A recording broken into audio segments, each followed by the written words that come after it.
আসসালামু আলাইকুম। আমি তানজিল। হ্যাঁ, অবশ্যই তানজিল। ভবঘুরে তানজিল, আরও কী জানি তানজিল, সব তানজিল, আমিই তানজিল। তো যাই হোক, শীতকাল চলছে। এভারেস্ট টাইপসের শীত। ১ম কয়েকদিন তো একদম শীত ফাটায় ফেললো। আমি তো খুশি হয়ে গেছিলাম যে এবার উত্তরবঙ্গের শীত ঢাকায় বসে পাবো। কিন্তু সেই আশায় ঘুরে বালি কোনো লাভ হয় নাই। একটা এভারেস্ট টাইপসের শীত চলছে। যাই হোক, জানুয়ারির সামনে নিশ্চয়ই ভবিষ্যতে কিছু হইতেও পারে।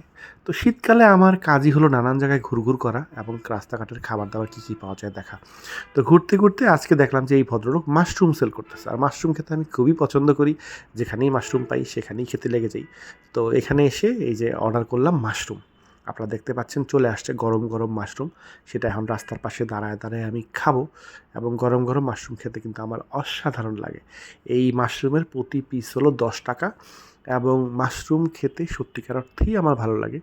তো তাই জন্যই আমি যেখানে মাশরুম দেখি সেখানেই খেতে লেগে যাই। মিরপুর ১৩ নম্বরে খুবই মানে দুর্ভাগ্যজনক হইলেও সত্য যে আগে একটা দোকানে মাশরুম পাওয়া যেত, তারপর সেটা বন্ধ হয়ে গেল। তারপরে এগিয়ে একটা দোকান শুরু করলো, সেটাও বন্ধ হয়ে গেল। আমারও মাশরুম খাওয়া বন্ধ হয়ে গেল। তাই আজকে এখানে যখন মাশরুম দেখলাম আর সোজা দাঁড়ায় গেলাম মাশরুম খাওয়ার জন্য। তো মাশরুমের টেস্ট নিয়ে আমার কোনো কথা নেই। মাশরুম আমার সব ফরম্যাটেই ভালো লাগে। ফ্রাই খেতে ভালো লাগে, এটাও ভালো লাগছে। তো মাশরুম খাইলাম, আর একটা কোক খাইলেই হলো। এই যে একটা কোক চলে আসছে। এখন আমি কোক খাবো আর আপনাদের যন্ত্রণার অবসান ঘটিয়ে বিদায় নিব। সবাই ভালো থাকবেন, আমার জন্য দোয়া করবেন। আল্লাহ হাফিজ।